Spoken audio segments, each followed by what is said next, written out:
नमस्कार फ्रेंड। तो स्वागत है आप लोगों का हमारे यूट्यूब चैनल में। तो आज का जो टॉपिक है हमारा उदारीकरण क्या है। तो समझते हैं हम उदारीकरण क्या होता है। व्यवसाय से अनावश्यक प्रतिबंधों को हटाकर उसे उदारीवादी बनाने की प्रक्रिया उदारीकरण कहलाती है। तो कहने का मतलब है जो भी हमारा व्यवसाय है उसमें जो भी हम प्रतिबंध लगे होते हैं कि जैसे लाइसेंस लेना या फिर जो भी आपको टैक्स भरना है उससे रिलेटेड, तो इस टाइप के जो भी प्रतिबंध हैं उनको हटा दिया जाता है।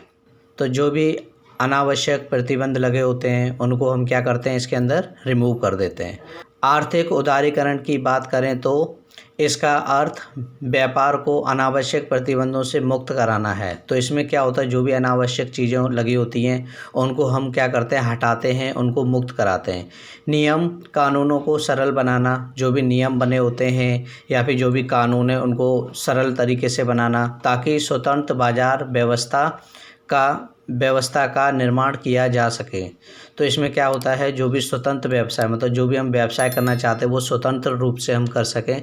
तो इसके लिए हमें क्या करना होता है, इन प्रतिबंधों को हटाना होता है। उदारीकरण प्रक्रिया के तहत सरकार अर्थव्यवस्था की गतिविधियों में अपने हस्तक्षेप को कम कर देती है। तो इसमें क्या होता है, जो भी हस्तक्षेप सरकार ज़्यादा जो पहले करती थी उसको कहीं ना कहीं वो कम करने का विचार बनाती है, उसको कम करती है।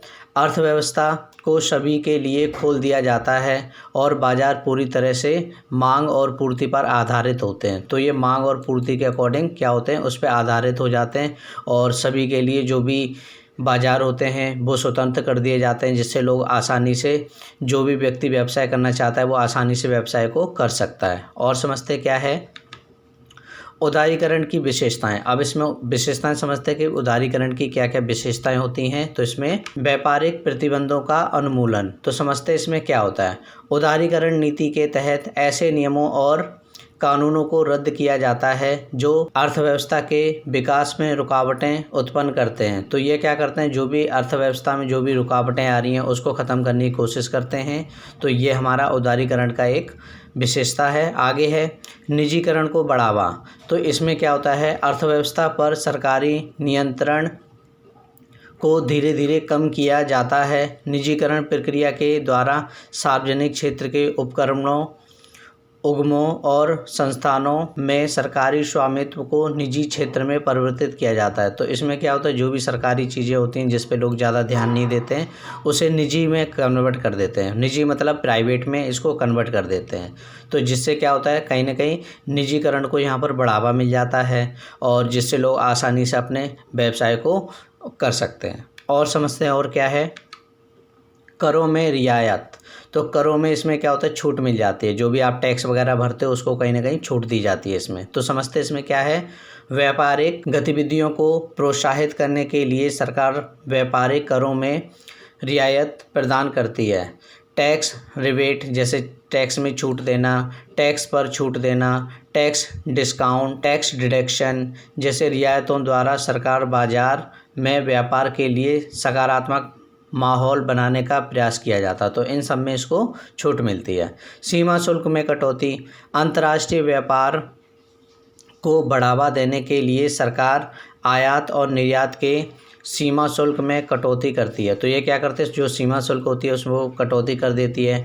निर्यात उद्योगों से जुड़ी इकाइयों को निर्यात सहायता राशि देकर प्रोत्साहित किया जाता है। श्रेष्ठ गुणवत्ता और उत्तम तकनीकी आयात करने के लिए आयात शुल्क में कमी की जाती है। तो इन सब में इसमें क्या होता है, कमी होती है, जिससे लोग ज़्यादा से ज़्यादा अपने व्यवसाय को फैला सकें। मुक्त बाजार व्यवस्था।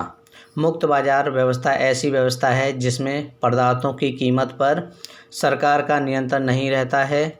ऐसी व्यवस्था जिसमें उत्पादों और सेवाओं की कीमत बाज़ार की मांग और पूर्ति पर निर्भर करती है। तो ये क्या करता है, बाज़ार की जो भी कीमतें चल रही हैं उसके अकॉर्डिंग हम क्या करते हैं, इसमें प्राइस को सेट करते हैं।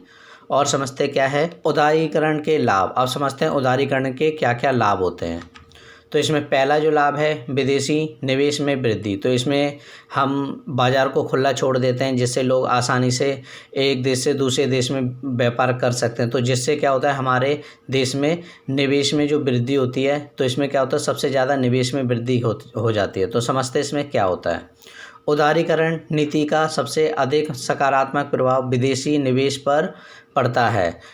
निवेशक ऐसी अर्थव्यवस्था को आकर्षक समझते हैं जो बाजार प्रणाली पर निर्भर हो और इसमें सरकारी नियंत्रण न्यूनतम हो। तो इसमें सरकारी नियंत्रण जितना कम होगा उतने अच्छे से आप व्यवसाय को कर पाएंगे।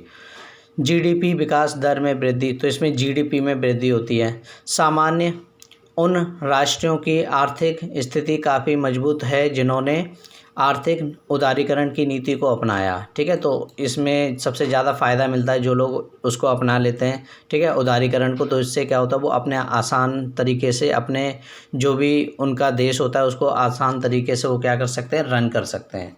भारत, दक्षिण अफ्रीका और चीन जैसे राष्ट्रों ने आर्थिक उदारीकरण प्रक्रिया को अपनाया। आज ये सभी देश विश्व की सबसे तेज़ी से बढ़ती अर्थव्यवस्था हैं। तो ये सबसे तेज़ी से बढ़ती हुई अर्थव्यवस्था हैं और ये इसी कारण है क्योंकि इन्होंने क्या किया है, आर्थिक उदारीकरण को अपनाया है।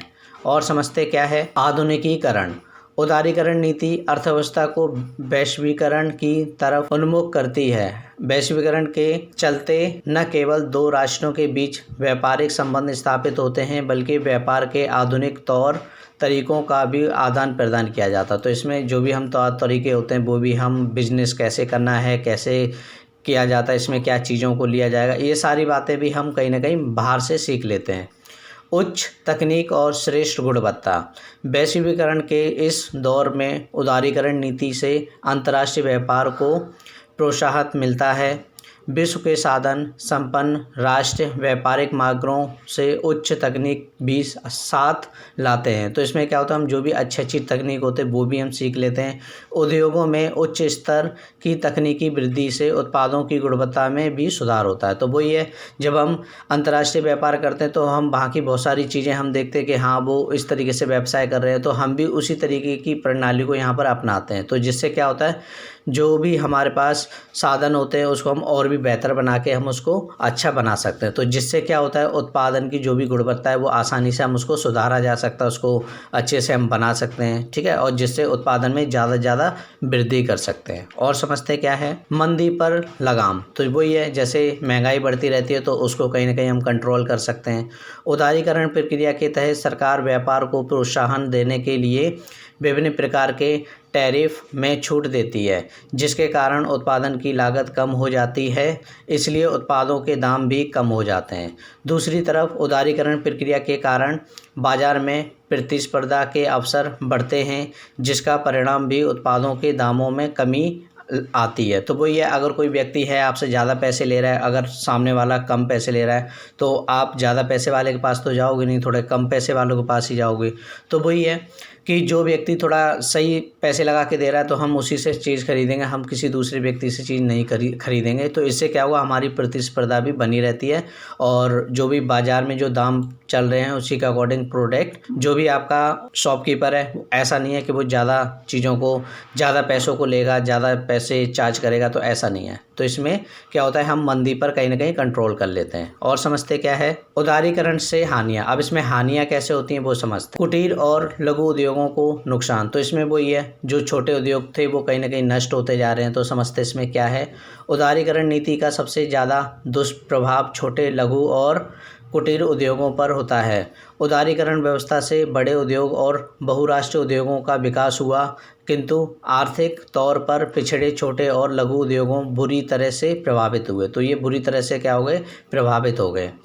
कृषि क्षेत्र के अस्तित्व को खतरा। अगर भारत के आर्थिक उदारीकरण नीति की बात करें तो इससे निर्माण और सेवा क्षेत्र का विकास हुआ है, किंतु आंकड़े बताते हैं कि उदारीकरण प्रक्रिया के बाद कृषि क्षेत्र की स्थिति पहले से भी दयनीय हो गई है।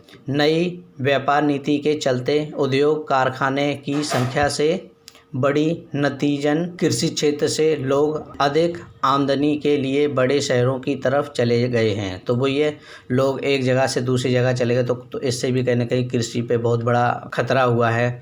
मतलब कृषि अच्छे से नहीं हो पा रही है और इसमें जो भी अच्छी चीज़ें जिससे हम फसल को अच्छे से बना सकते हैं, वो भी हमारे पास साधन ज़्यादा अच्छे नहीं हो पा रहे हैं। तो ये भी कहीं न कहीं इसका एक नुकसान है। और समझते क्या है, पर्यावरण को नुकसान। आर्थिक उदारीकरण के चलते उद्योगों और कारखानों की संख्या में भारी इजाफा हुआ। तो वो ये हम दूसरे देशों में भी सामान को भेज रहे हैं, तो हमें क्या होगा, उस हिसाब से ज़्यादा सामान को बनाना पड़ेगा। तो इससे क्या होगा, जो कारखाने हैं हमें ज़्यादा लगाने पड़ेंगे, तो जिससे क्या होगा, उनके कारखानों की संख्या तेज़ी से बढ़ी है। कारखानों में काम काज के चलते प्रदूषण भी पहले से अधिक तेज़ी से बढ़ रहा है। तो वही है, तो जो प्रदूषण हो रहा है वो भी कहीं न कहीं इससे होने लग गया है। नए उद्योगों के लिए ज़मीन की मांग बढ़ रही है। इसके कारण पेड़ों की कटाई हो रही है। आधुनिकीकरण के चलते हानिकारक उर्वरकों का उपयोग हो रहा है, जिससे ज़मीन प्रदूषित हो रही है। तो इसलिए भी कहीं न कहीं क्या हो रहा है, पर्यावरण पे असर पड़ रहा है। तो आई होप आपको इतना क्लियर होगा। तो आज की क्लास में बस इतना ही।